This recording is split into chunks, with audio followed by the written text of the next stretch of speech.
And now it's time for Coach's Comments, presented by Southside Auto Tech. Cristiano Simonetta with you right now, joined alongside by Stars head coach and GM Cody Chupp. Cody, your team drops this one 2-0 in the Sioux Falls Stampede. You allow that early goal inside the 5-minute point of the first period. What did you see from your team in response, not just throughout the first period, but throughout the entire game as you trailed the entire way? To be completely honest with you, we were better tonight than we were last night. We transitioned better. We produced more chances in the offensive zone. It's what we like and hate about this sport is it's a better 60-minute performance from us tonight, and we come up short. And really, it's a game of 10 feet. It's the rebound goal that they score on the 3-on-2 in the first period is, kind of a bad bounce. It goes off our defenseman's skate, happens to go to their F3 that's wide. He just puts it to the net, and we had bodies there, but we were a little more puck-focused than man-focused. And then at the other end, we did a better job of getting to the net front. Not great early on, but we did a better job of getting to the net front. And we created some tips, we created some second-chance opportunities, and all of a sudden we couldn't buy one if our life depended on it. And it wasn't from a lack of chances. It was just they were good and determined in that 10-foot area in front of their own goalie. Like I said, it's the way the game goes.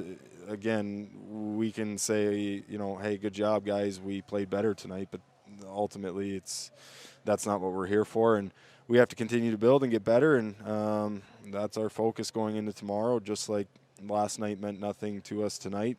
Tomorrow when we get to Omaha, this means nothing to us. We have to continue to get better as a group.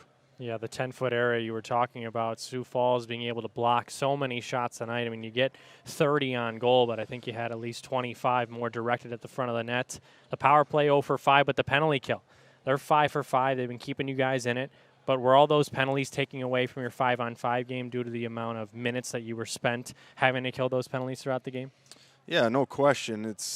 You're kind of using the same guys. There's 5 power plays each direction, and a lot of the guys that kill penalties for us play on our power play, so that's extra wear and tear on those guys. And then there's guys that you're not using a ton, so it's hard for them to get into a flow. And then all of a sudden there's a couple 10 minutes, so there's a power play and penalty kill guy, a center, who's out. Brock's out with sickness. That's a power play penalty kill guy. So we were kind of plugging some holes on our special teams tonight.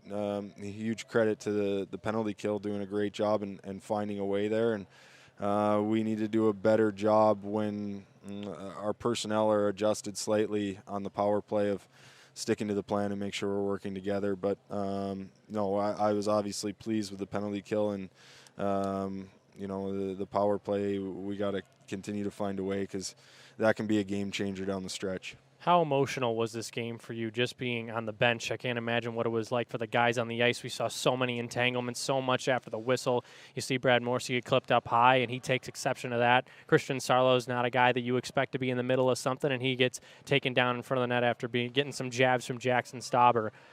Was there anything that you had for the guys coming to the bench after those type of sequences? What is your philosophy when it comes to those plays where maybe the ref isn't going to call them, but you just have to somehow stick to the game plan, which, to be honest, towards the end of the third period, you guys were able to right the ship and get some good chances with the 6th attacker?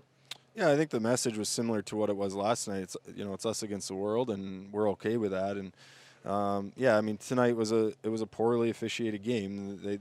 They lost control early. They started guessing, and then all of a sudden it's like the situation after the second period is just a joke to me.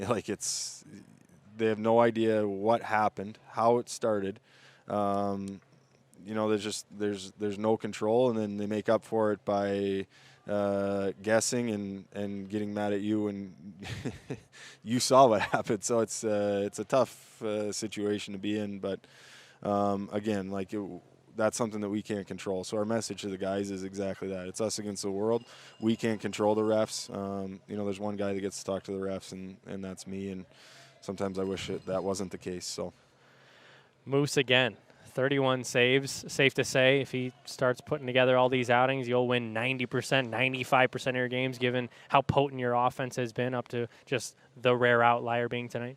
Yeah, I mean, Moose was great again tonight, and you know, it's good for us. It's obviously, we talked a little bit last night about how, you know, he's the most important guy on the ice on the penalty kill, but you know, he's the most important guy on the ice, and the confidence that he's playing with right now is it's seeping into the guys that are in front of him. Now, obviously, we'd like to give up less quality chances, less shots as a group, and that's something we have to continue to work on. But for Moose to be solid on the saves that he needs to make and make a couple really big ones again tonight, that's exactly what we asked from our goaltending, and we're happy with where Moose is at, especially over the last couple weeks. And we have to continue to build our game around him, and he has to continue to improve and grow his own confidence. So, yeah, it's another good outing for Moose.